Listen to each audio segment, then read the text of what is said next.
এই ক্রিসমাসে কেক তৈরি করতে চিনির বদলে দিয়ে দাও নলেন গুড়। এতটাই টেস্টি হবে যে যখন কেক তৈরি হবে গোটা ঘর পুরো গুড়ের গন্ধে মম করবে। ডিম ছাড়াই নলেন গুড় দিয়েই বানাবো নরম স্পঞ্জি ফ্রুট কেক। প্রথমে এখানে কিছু ড্রাই ফ্রুটস সেগুলোকে অরেঞ্জ জুসের মধ্যে ভিজিয়ে রাখবো 8 ঘন্টা। খুব বেশি ভিজিয়ে রাখারও কিন্তু কোনো প্রয়োজন নেই। এখন এখানে আমি নিয়ে নিয়েছি 1 কাপ পরিমাণে খেজুরের গুড়। তোমরা যে কোনো একটা কাপ বা বাটি সেট করে নেবে, তাহলে সবকিছু উপকরণ দিতে সুবিধা হবে। একই কাপে মাপ করে দিয়ে দিলাম টক দই। টক দই কিন্তু ফ্রিজ থেকে বার করে সাথে সাথে ব্যবহার করবে না।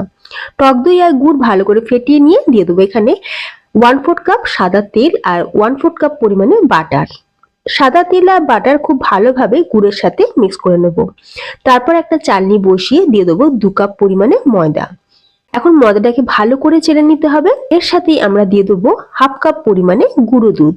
গুঁড়ো দুধ দিলে কিন্তু কেকের টেস্টটা খুব ভালো আসবে। এরপর এর মধ্যে দিয়ে দিচ্ছি 1 পিঞ্চ মতন একটু লবণ। খুব ভালো করে সবকিছুকে আমরা মিক্স করে নেব। সবকিছু খুব ভালো করে ফেটিয়ে নেওয়া হয়ে গেছে। দিয়ে দেবো এখানে ভেজানো ড্রাই ফ্রুটস। সাথে এখানে দিয়ে দিলাম আমন্ড, কাজু আর কিছুটা পামকিন সিডস। সবকিছু দিয়ে ভালো করে মিক্স করে কেকের ব্যাটারটাকে সাইড করে রেখে দিলাম। অন্যদিকে আমরা কেক মোল্ডটা রেডি করে নেবো। এইরকম একটা কেক টিন নিয়েছি, তার মধ্যে একটুখানি তেল ভালো করে ব্রাশ করে দিয়ে একটা বাটার পেপার বসিয়ে দিয়েছি। আমি আজকে কেকটাকে দুভাবে বানাবো, গ্যাস ওভেনও তো বানিয়ে দেখাবো, আবার মাইক্রো ওভেনও বানিয়ে দেখাবো। এরপর যে কেকের ব্যাটারটা রেডি করে রেখেছিলাম তাতে দিয়ে দিলাম 2 চামচ বেকিং পাউডার আর 1/2 চামচ বেকিং সোডা। সবকিছু দিয়ে ভালো করে মিক্স করে নিলাম। কেকের ব্যাটারটা আমাদের রেডি। এরপর আমরা কেক মোল্ডের মধ্যে ব্যাটারগুলোকে ঢেলে দিলাম। আমরা এখানে মাইক্রো কনভেকশন মোডেতে 180 ডিগ্রি টেম্পারেচারে দিয়ে দিয়েছি 30 মিনিট।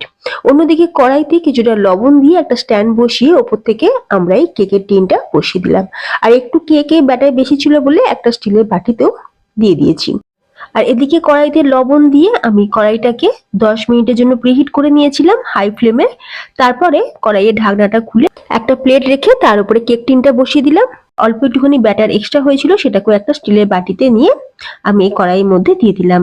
এখন লো ফ্লেমে 40 থেকে 45 মিনিট সময় লাগলো আমাদের এই কেকটা বেক হতে। তৈরি আমাদের নরম স্পঞ্জি নলেন গুড়ের ফ্রুট কেক। এই ক্রিসমাসে তোমরাও বানিয়ে খাও। সাবস্ক্রাইব করে যাও।